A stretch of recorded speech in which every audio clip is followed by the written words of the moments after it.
So talk about when you saw Babar first time, all three of you, kya impression the aapki uski batting ke as a person, you start Azhar. I think सबसे अच्छी चीज़ ये थी कि जब ये फ़ौरन आया है तो एक तो चीज़ पता लग गई कि ही बिलोंग्स हियर ना, जिस तरीके से इसने बैटिंग की. दूसरी अच्छी चीज़ ये थी कि इसके अंदर नॉर्मल समटाइम प्लेयर्स होते हैं ना कि यार अपने बारे में सोचते रहते हैं, तो उसमें वो चीज़ नहीं थी. He always wanted to contribute towards the team goals. और जो पता लगा कि इसका कभी भी चेंज नहीं हुआ ये एज अ पर्सन, कि यार मेरे रन्स हैं इसकी, वो जिसको कहते हैं ना कि जब परफॉर्म कर लेना और ऐसे लेवल पे चले जाना कि फिर आपको पकड़ा ना जा सके, तो he was not one of them. So that is की. हमारे प्लेयर्स समटाइम परफॉर्म करते हैं और फिर इतना ऊपर चले जाते हैं अपने हाई के ऊपर, कि फिर जब उनको ज़रूरत पड़ती है ना नीचे आने की, तो उनके इतने ज़्यादा फ्रेंड्स अराउंड नहीं होते. आई थिंक इसकी ये बड़ी अच्छी चीज़ है कि जब अच्छा परफॉर्म भी करता है तो बहुत ज़्यादा इसके अंदर वो डिफरेंस नज़र नहीं आता. जी, मैंने इनको फर्स्ट टाइम क्लब लेवल पे खेलते हुए देखा लाहौर में, और फिर मुझे याद है कि मुडीपा उस वक्त डायरेक्टर एकेडमी थे, तो मुझे उन्होंने कहा था कि फ़ीस अगले, वो पंजाबी में सम टाइम बोलते कहते अगले कई सालन सिर्फ बाबर नहीं खेड़ता होना, तो असी सब ने वेखना है. So I still remember those words. और जब बाबर आजम आए और आके इन्होंने इंटरनेशनल लेवल पे खेला, मैंने क्योंकि इनके साथ 6 से 7 साल खेले, जो वर्क एथिक्स हैं these are the special things he has. हमेशा हंगरी रहते हैं टू लर्न समथिंग, हंगरी रहते हैं टू परफॉर्म बेटर. ये इनकी बैटिंग की कामयाबी का जो है ना वो मंत्र है कि हर दिन जो वर्क एथिक्स हैं वो रिमेन द सेम, और ज़्यादा बढ़ाते हैं, ज़्यादा मेहनत करते हैं. और जैसे ही मैंने इनको देखा है, ये जितनी देर भी बैटिंग करना चाहते हैं, वो करने के बाद जब ये फ्री होते हैं तो he does not move around, he does not waste his time. What he does other things, fielding करता है.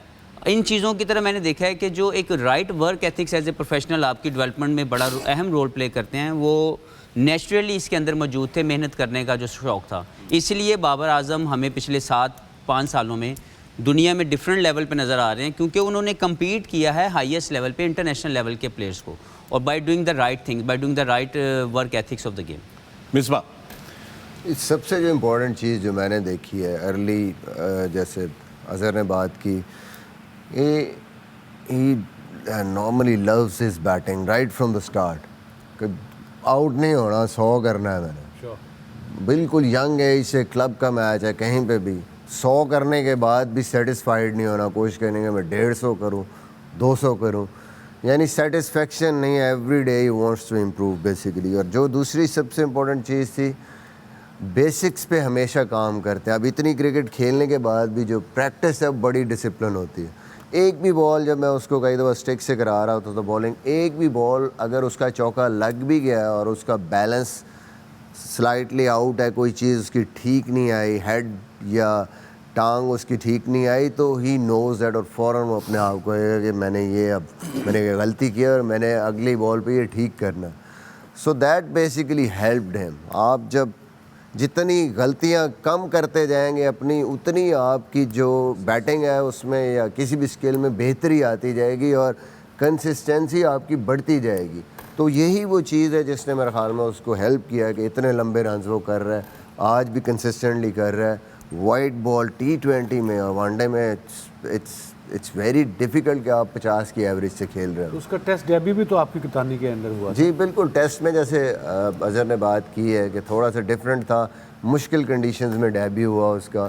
पहली सीरीज़ें उसकी मुश्किल आ गई, अर्ली